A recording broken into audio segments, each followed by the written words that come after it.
अस्सलाम वालेकुम दोस्तों, मैं हूं उस्मान मानी और आप देख रहे हैं हमारा चैनल एम एस वर्ल्ड। तो दोस्तों, एम एस वर्ल्ड में मैं आपको खुशामदीद कहता हूं। तो सबसे पहले तो हमारे नए आने वाले दोस्त हमारे चैनल को सब्सक्राइब कर दें और बेल आइकन को भी प्रेस कर दें। तो मैं बात करने जा रहा हूं मुस्लिम लीग नून की। मुस्लिम लीग नून में एक नया पड्डा पड़ गया। मुस्लिम लीग नून में एक नया पिंडोरा बॉक्स खुल गया है। हुआ गया है, दरअसल हुआ यह है कि जब से शहबाज शरीफ साहब बाहर आए हैं, तो एक जो उनका अकाउंट था PMLN.org, ट्विटर का अकाउंट था, 1.8 मिलियन फॉलोअर्स हैं इसके। तो उसकी जो है ना इंतज़ामिया वो चेंज हो गया। अब इस अकाउंट पे जाकर देख सकते हैं। तो उसकी इंतज़ामिया ही चेंज हो गया। तो मैं आपको बताता चलूँ कि उससे पहले, इस बात को मैं स्टार्ट करने से पहले एक और बात बताता हूँ। जुवेद हाशमी साहब ने बहुत बड़ी तनकीद की है पाकिस्तान आर्मी में। पाकिस्तान आर्मी के ख़िलाफ़ बहुत ज़्यादा उन्होंने बातें की हैं। जब मैं आपको बताता हूँ अभी उन्होंने क्या बातें की है। जुवेद हाशमी साहब ने एक तकरीर की है, उसमें उन्होंने कहा है कि कश्मीर के मामले पर जो बातें कर रहे हैं वो अपनी फ़ौज को बाजवा साहब गुमराह कर रहे हैं।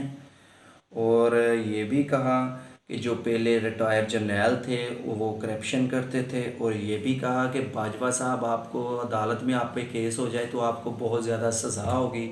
और ये भी कहा कि बाजवा साहब, लोग आपको सड़कों पे ये करेंगे वो करेंगे। ठीक है, ऐसी ये साफ बात है। ऐसी बातें हम कर नहीं सकते क्योंकि हमारा पाक फ़ौज अदारा है, वो हमारे लिए जान तक देता है और हम उनके ख़िलाफ़ कैसे बात कर सकते हैं। तो हमारे मुंह से वो अल्फाज अदा नहीं होते जो जुवेद हाशमी साहब ने किए हैं, जो कि एक मंजे हुए सियासतदान है और वो तो एज के आखिरी हिस्से में चल रहे हैं अपनी के। तो उन्होंने ये बातें की हैं और ये भी कहा है कि जनरल फ़ायज़ अमीन साहब जो ISA चीफ़ हैं, उन्होंने आइंदा इलेक्शन का भी प्लान बनाया हुआ है। तो उन्होंने काफ़ी संगीन इल्ज़ामात लगाए हैं। तो मैं आप लोगों को बताता चलूँ कि उन्होंने कहा कि आर्मी को सियासत की समझ नहीं है, तो उनको इन मामलात में नहीं आना चाहिए।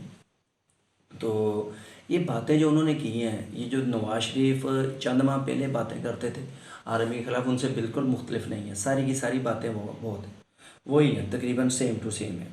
लेकिन जब नवाज शरीफ साहब ने ये बातें की, नवाज शरीफ साहब ने, आपको पता है क्या क्या बातें की। मसलन बम्बई हमले, दहशतगर्दी को तूल देना और इस तरह की और बहुत सारी बातें, ये निज़ाम में खलल डालते हैं, ये करते हैं वो करते हैं, और भी बहुत कुछ, हम आपको ये कर देंगे वो कर देंगे।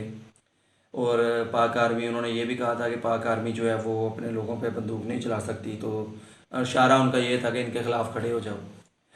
तो दोस्तों, ऐसी बातें नवाज शरीफ साहब ने कही थी और ये बातें जो जुवेद हाशमी साहब ने कही हैं, ये उनसे बिल्कुल मुख्तलिफ नहीं है। और मुस्लिम लीग नून में फटा गया है, इसमें इसके बारे में मैं आपको बाद में बताता हूँ। अभी ये बात इसका हिस्सा है, इसको ज़रा गौर से सुने। तो दोस्तों, जावेद हाशमी साहब ने जब ये बात की है, और इससे पहले नवाज शरीफ साहब ने बात की, जब नवाज शरीफ साहब ने बात की है तो सब ने तस्लीम कर लिया था कि ये पार्टी का बयानिया है। और अब जब जावेद हाशमी साहब ने बात की है, तो जावेद हाशमी साहब को उन्होंने कह दिया कि ये उनकी ज़ाती राय है। ये मुस्लिम लीग नून की तर्जमान मरियम औरंगज़ेब ने कहा है कि जावेद हाशमी साहब की ज़ाती राय है, वो मुस्लिम लीग नून के तर्जमान नहीं है। ठीक है, जो भी उन्होंने कहा है वो ज़ाती तौर पे कहा है। हम तो आइन के बारे में बात करते हैं।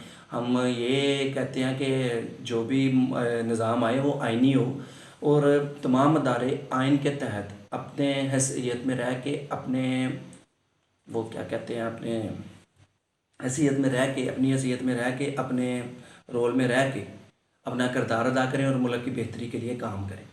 तो दोस्तों, जब मरियम औरंगज़ेब साहबा ने जुवेद हाशमी के बयान से लाताल्लुकी का इज़हार कर दिया है, और नवाज शरीफ साहब ने जब बयान दिया था आर्मी के ख़िलाफ़, इसी तरह के बयान थे वो भी, तो उन्होंने जब बयान दिया था बम्बई हमले ये वो वाले, तो उन्होंने कहा था कि ये मुस्लिम लीग नून का बयानिया है, जो बलूचिस्तान से हमने मिसाइल उठा के उसकी कॉपी बना ली थी, ऐसी बातें नहीं की थी। वो आप सब लोगों को पता ही होगी। तो दोस्तों, फिर आगे आगे की बात हम चलते हैं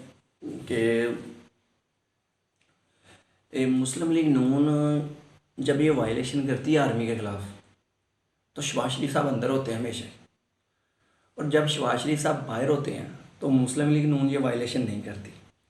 अभी मैंने जो आपको अकाउंट बताया, मैं उस पर बात करता हूँ कि शहबाज शरीफ साहब ने अपना PMLN.org ट्विटर का अकाउंट है, उसमें शहबाज शरीफ साहब पहले मरीम नवाज़ साहबा, जब शहबाज शरीफ साहब अंदर थे तो मरीम नवाज़ साहबा इस पर काम करती थी, इसमें पेश थी। लेकिन जब शहबाज शरीफ साहब बाहर आ गए हैं तो मरीम साहबा गायब हो गई हैं अकाउंट से, और अब शहबाज शरीफ साहब ने उस अकाउंट के ज़रिए और अपने तर्जमानों के ज़रिए शहबाज शरीफ साहब ने इस बात को रद्द किया है कि भाई ये उनका अपना बयानिया है, हमारा कोई बयानिया नहीं है इसमें। और मरीम नवाज साहिबा भी इस बात पे खामोश हैं। और जावेद हाशमी साहब अकेला छोड़ दिया जावेद हाशमी साहब को उन्होंने। तो ये बात है। तो दोस्तों ये जो अकाउंट अभी चल रहा था जिसके 1.8 मिलियन फॉलोअर्स हैं, इस पर अब शहबाज शरीफ साहब और उनके ग्रुप का कब्ज़ा है। और जावेद हाशमी की तकरीर को भी उन्होंने डिनाई कर दिया है। और मरीम साहबा का मीडिया से जो जावेद हाशमी साहब ने तकरीर की है, जो मरीम नवाज़ साहब का मीडिया सेल है ना, वो उसकी हमायत कर रहा है कि हाँ जी ये जो हाशमी साहब ने बात की है ये ठीक है। लेकिन शहबाज शरीफ साहब इसको रद्द कर रहे हैं। और मुस्लिम लीग ने उनके तर्जमान भी जो है शहबाज शरीफ सदर हैं, क्योंकि तो सदर ने तर्जमानों से जो कहा है कि वो आप इस बात को रद्द करें, तो उन्होंने इस बात को रद्द किया कि जावेद हाशमी साहब की अपनी राय है। तो दोस्तों ये अकाउंट को लेके भी लड़ाई हो गई है। इस पे कब्ज़ा अब शहबाज शरीफ साहब का हो गया है। ये प्रोफेशनल अकाउंट है मुस्लिम लीग ने उनका जो 2008 से कायम है। और मरीम नवाज साहब से ये किस्म का कह लेंगे ये छीन लिया गया है, ये शहबाज शरीफ साहब के कंट्रोल में आ गया सारे का सारा। तो अब ये देखें आगे क्या चलता है, क्योंकि फ़ौज से इन्होंने तो फिर पंगा ले लिया है। शहबाज शरीफ जो साहब हैं उनकी फ़ौज से बनती है, उनकी फ़ौज के साथ डील हो जाती है। वो फ़ौज के आप देख रहे हैं कि वो बड़ी आसानी से अब बाहर भी आ गए और वो फिर उन्हें मुल्क भी जा रहे थे। तो एक दिन में जो हफ्तों का काम था वो एक दिन में सारे का सारा हो गया था। तो अभी शहबाज शरीफ साहब बहुत अपना तहम्मुल वाले बंदे हैं। वो अपने अदारों से नहीं लड़ते, अदारों से टकराव नहीं इख्तियार करते। लेकिन जब भी करते हैं मरीम साहब और नवाज शरीफ साहब करते हैं। और जब शहबाज शरीफ साहब बाहर हों तो वो इनको रोक लेते हैं। अभी शहबाज शरीफ साहब बहुत तहम्मुल से काम ले रहे हैं और इस मामले को हैंडल करने की ट्राई कर रहे हैं कि मुझे जो डील मिल रही है, डील और डील दो मुझे मिल रही है, ये लोग इस काम को ख़राब ना कर दें। तो दोस्तों कमेंट बॉक्स में हमें अपनी राय का इज़हार ज़रूर कीजिएगा। इसके साथ ही हमें इजाज़त दीजिए। अल्लाह हाफ़िज़।